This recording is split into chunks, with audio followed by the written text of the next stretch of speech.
Well, welcome to John Week 2. Hopefully, the first 7 chapters of John were kind of inviting to you to get to know who this Jesus is a little bit better. As we get into chapters 8 through 14, the story sort of continues for Jesus. You'll notice that it's not sort of the same that Matthew, Mark, and Luke do, where it's just event by event by event, but it's actually more of themes and movements within the gospel. And so this week's readings are going to be more of Jesus sort of continuing to constantly align himself with the downtrodden. He finds himself siding with people that normally you would not expect a religious leader to side with. And that's such a refreshing take, a refreshing view for the people who are reading John's gospel.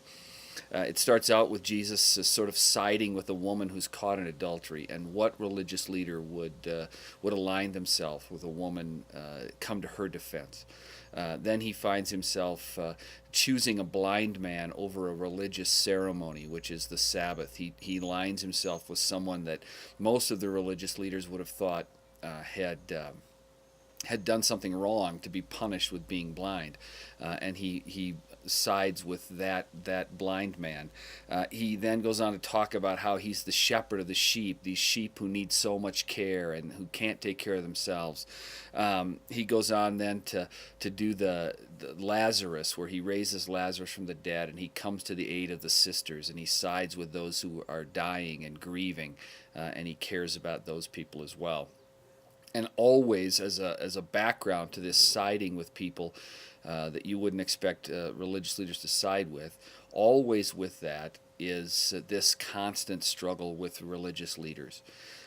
He takes on those who think they're righteous. He takes on those who think that by their genealogy, by their religious practices, they're right with God. He continually takes them on, and finds himself in this constant struggle against or with the religious establishment. So it's a very interesting take on who Jesus is and what he came to do. We find him in these chapters defending a woman caught in adultery and taking on religious leaders. It's an interesting section of Scripture. Then we have sort of these last moments of Jesus with his disciples, beginning in chapter 13, where Jesus eats the Passover with them at the end of his life, that Thursday night before he's arrested. And there's some real instructive stuff in what Jesus does with his disciples in the last moments. The first thing is he serves them. He washes their feet. He serves them, which would never have been what a religious leader would have done. The second thing is he comforts them.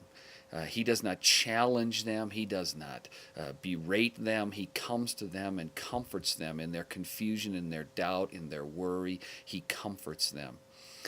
And then he encourages them to love like he does, to love each other, to love the world, and he goes on to talk about love as being the cornerstone. Next week, as we get into chapter 15, we'll really get to that message that Jesus is trying to send to his disciples and to us. So as you read John 8 through 14 this week, I encourage you to keep in mind this choosing of the downtrodden or the unlikely, this constant struggle with religious people, and then what he actually teaches his disciples at the very end. He's only got a few hours left, so what does he really want to teach them? I hope that John 8 to 14 is a blessing to you. If you have questions, email me at kevin@anthemcross.org. Have a great week.